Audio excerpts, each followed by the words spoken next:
It's often said that there are two types of deaths. The first is when you physically pass away, and the second type is when your name gets spoken for the last time before you're forgotten about forever. I wonder if the same concept can apply to online media. When a live service game shuts down, that's it. The game ceases to be relevant. There will be no one that will be joining the player base, and the player base that did play the game will slowly dwindle out and find other interests. No one can access the game, nor would anyone have a reason to. It effectively becomes lost media. There will be no marketing being pushed, and even the existing players of the game can't spread the word to get other players to start playing. Sure, some of them were just innately bad games that didn't know how to handle things properly. I would have loved to sit down and take my time digesting the story and the world it presented. Currently, there are no mandates about game preservation of an online game, so unless an offline version exists from the goodwill of its developers, all the stories, the character designs, the music, and the community surrounding it will be lost. Speaking of lost, I stumbled upon something interesting the other day. I was researching the topics on how Persona 5 keeps killing gacha games, and I found this post that details a method to install an unofficial offline version of a gacha game that shut down years ago. Dragalia Lost. I've always had this title in the back of my mind because, And what's this? Dragalia Lost? Must be pretty unimportant if I've never heard of it, if you know what I mean. Dragalia Lost was a mobile gacha game co-developed by Cygames and Nintendo, and was Big N's first planned major mobile game project. A very fascinating duo indeed, not exactly what I thought of when thinking of the ventures Nintendo would choose to go down. As to what extent each party worked on what portions of the game, I'm not too sure, but I think it's fair to assume to attribute both the successes and failures of the game to both parties equally. The game launched in September 2018 and was discontinued in November of 2022, lasting just over 4 years. You might be thinking, well, why on earth are you making an end-of-service video on it now? How are you even getting your hands on the game anyways? Long story short, you can follow these instructions on how to install the game on Apple or Android devices. While I've seen some reports that people have gotten it running on an emulator, they ran into stability issues, so I just played it safe and installed it on my tablet.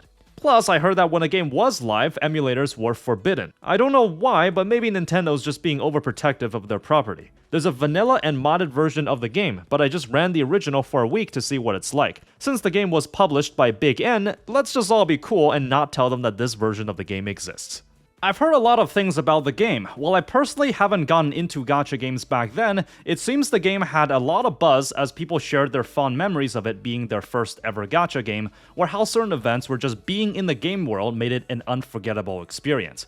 My name is Psyche, and being 3 years late to the party after it's over, I wanted to take a brief look for myself to see if the sentiments surrounding Dragalia Lost had any truth to it. Here's how the beginning portions of the story goes. In Dragalia Lost, you are the prince of a kingdom called Alberia, and the king says that the shard that's warding off evils from the kingdom is weakening, and a new one must be found. You're ordered to form a pact with a dragon to gain powerful abilities in aiding your journey in finding a replacement. In return, the king says that you will have the throne in the line of succession if you succeed. There was an option to just skip forward past chapter 10 of the main campaign, which I didn't do, so I kinda just stuck around to see how the story played out. For a bit of disclaimer, I believe the game did conclude before the game shut down, except I'm not going to spend that much time exploring the lore of this game for the sake of one video, but I have heard people say that the story was pretty good. The visual novel segments are unvoiced, but when the game does a cutscene with its chibi avatars, then these portions are voiced. I played through the first couple chapters just to see how it handles characters and world building, and it's actually pretty good. There was a twist where an imposter version of the king shows up when you retrieve the shard and take your sister captive. And then you're branded as a traitor by your own kingdom, so you have to gather allies nearby to clear your name. It's a very simple premise, but it's straight to the point and doesn't try to make it deeper than it is by throwing these abstract concepts at you. Anyways, how's the gameplay? Well, you'll assemble a party of 4 members, all equipped with a weapon and dragon slots. There are different elements in the game that will deal more damage if you match it right. You can also choose to play solo or in co-op, as you only have control of one character at a time. Unfortunately, unless the offline server consistently gets new players, you're gonna be waiting in queue indefinitely, so it's better to just go solo. Loading into the stage, you'll notice that there's no joystick or attack button on the screen, and that's due to the game having a one-handed control scheme. Drag your finger in the direction you want the character to move in, and tap the screen when you want them to attack. Swipe in the direction to evade any enemy attacks. When your energy gauge is filled, you can transform into the dragon you slotted for that team member. You cannot use both hands at once to move and attack at the same time, because the game will only take one control prompt at a time. Here's an interesting bit of trivia about the controls back then.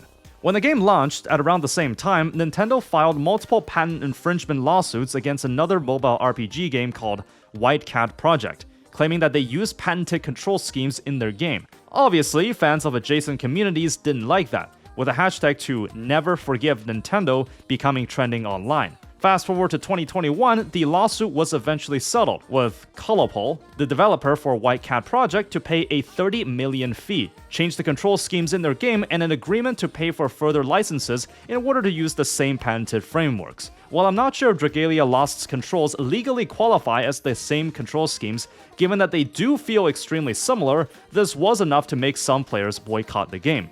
The Big N bullying smaller devs into submissions? In other news, the sky is blue. Anyways, your party members will automatically attack and defend themselves. If you want, you may switch which character is on field under your control by tapping on the portrait here. There's also a bit of exploration you can do in these levels, where going a bit off the beaten path might reward you with some extra goodies. The main campaign contains segments with only story cutscenes or with gameplay content, usually with a boss fight at the end. You can just let the game auto-battle it for you though, so if you want to do some generic farming, you can just get away with going AFK. When you're in co-op, of course, everyone will take control of their own character. Now you might be wondering, these graphics look kinda dated, considering I was running on the max settings. Well, to be fair, this game first came out in 2018, and this was just kinda what mobile games were expected to look like back then. Genshin Impact did shake the market of quite a bit 2 years later, and it's just due to the gacha scene having a lot more games with actual console-level quality, the jagged and simplified presentation looks kinda bad in comparison. Although, I have to give credit to the team that composed the music. Every song felt like it had its own flair, and it's a massive shame that unless you specifically look for the soundtrack, no one will really discover these tracks on their own. Doing the main campaign and your usual farming stages will yield materials, and you'll spend stamina doing them. There's a base building mode where you can plop down structures and upgrade them to either increase your passive generation of materials or provide boosts to your party. How they handle the weapon system though is kinda unique. There's no weapon banner type in the game, though the dragons are lumped together with the characters in the gacha instead. You gather these materials to craft the different types of weapons, and upon fully upgrading the previous one, the next weapon in the list gets unlocked, and then you can craft that one. I did see a way to dupe the weapon up to 4 times so that multiple units on the team can equip the same weapon. Guessing there's no point going past 4 since there can only be 4 members in your team. You can upgrade the dragons using their respective currencies, and there's another progression system where you can spend these orbs for more stat boosts and additional abilities for a character. Pulling dupes of dragons allows you to unbind them, effectively the same as limit breaking. Though, just like a lot of other Cygames titles, it will increase their level cap. There's also a comprehensive system for bonding with the dragons, and if you raise that bond, the duration when you're in dragon mode increases. After fully upgrading the mana ring for a character, then you unlock their character's story as well as the ability to unbind them. Basically the same deal as limit breaks. Just like some other Cygames titles like Princess Connect, you are allowed to sweep stages after beating it once, but it requires a skip ticket. Luckily, it seems that the offline version just hands out an infinite amount of these, and some upgrades are instant when it's supposed to take real-life time to complete. So what does the gacha system look like? Well, I'm not too sure about the free-to-play income since the game isn't live anymore, but I can go through the rates and give my general impressions. According to the current version of the game, the rate for a 5-star character is 5%, so it is on the higher end. In classic Cygames fashion, there's a 300 pull spark pity that doesn't carry over, but depending on if you used free or paid currency, you actually get more mileage that counts towards the spark. This game also does one of those things where when you start the pull animation, it's possible that you don't see a rainbow indicating you got a 5-star, but a pull will suddenly turn into an SSR for inducing that maximum dopamine rush. I've seen this happen in World Flipper as well as Fate Grand Order. It feels like it's only Japanese gacha games that do this, but I thought it was a cool little detail.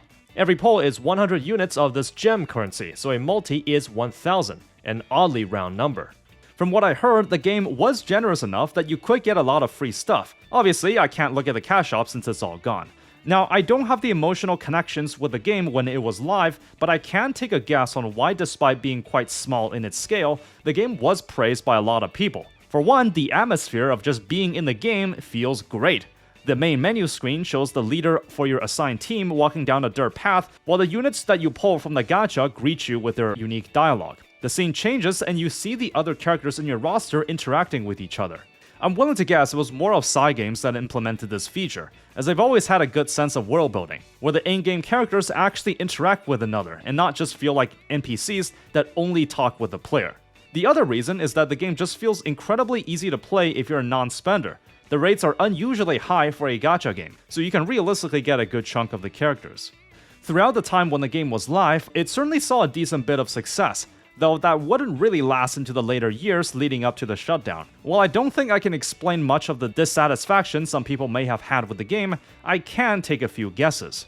So based on my understanding, the late game content when the game was live involved you having to join co-op lobbies to beat powerful bosses. Now, as a gacha game, or I guess as a video game overall, this already runs into a slight problem. If it's something that people should know about gaming as a whole, it's that the more hardcore the game gets, the more toxic and elitist the fanbase tends to become. The vast majority of gamers are casuals, most have jobs and other responsibilities, and can't afford to spend hours every day with high-intensity gameplay. That's not to say that the market for hardcore fans doesn't exist, it's just that it may not be big enough to sustain an audience that can fund the game if it's a live service.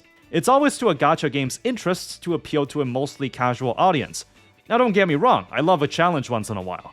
Sekiro Shadows Die Twice is one of my favorite games of all time. There's nothing wrong with wanting a hard game. It's that in the mobile game market, you very rarely see games that's geared towards a hardcore audience that remain successful. A lot of gacha games put repeatable difficult content as optional dungeons that you can run with a little bit of extra rewards, but that's basically it. If the long-term retention method involves having to group up with other players that require actual coordination and strategic planning, it might just be enough for some to think it's not worth the trouble. Since if one player isn't contributing enough, it can come off as they're just freeloading off your work. And especially if you didn't achieve the win or the outcome you wanted, it doesn't leave behind a good feeling. If you take a look at the scene today, most co-op content in gacha games are either extremely low stakes or in casual minigames where it's just for fun.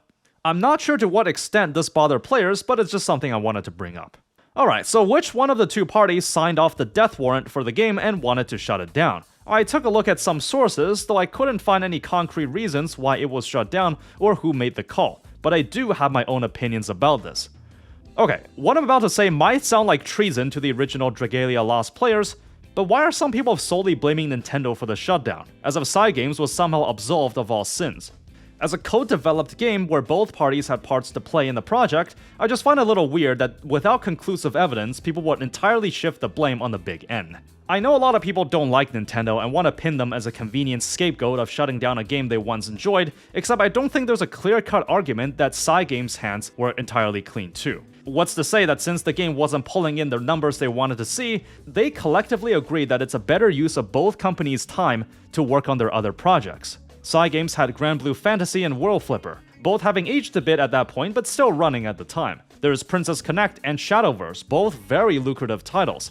Let's also not forget, Uma Musume launched 1 year prior when Dragalia Lost shut down, and that game hit the ground running, quite figuratively and literally, amassing almost $1 billion in revenue in the first 10 months it was live according to Sensor Tower, despite only being available in Japan. It just made more sense to put more effort into pushing new content and updates to that instead, since the numbers Dragalia Lost was pulling in looked abysmal in comparison.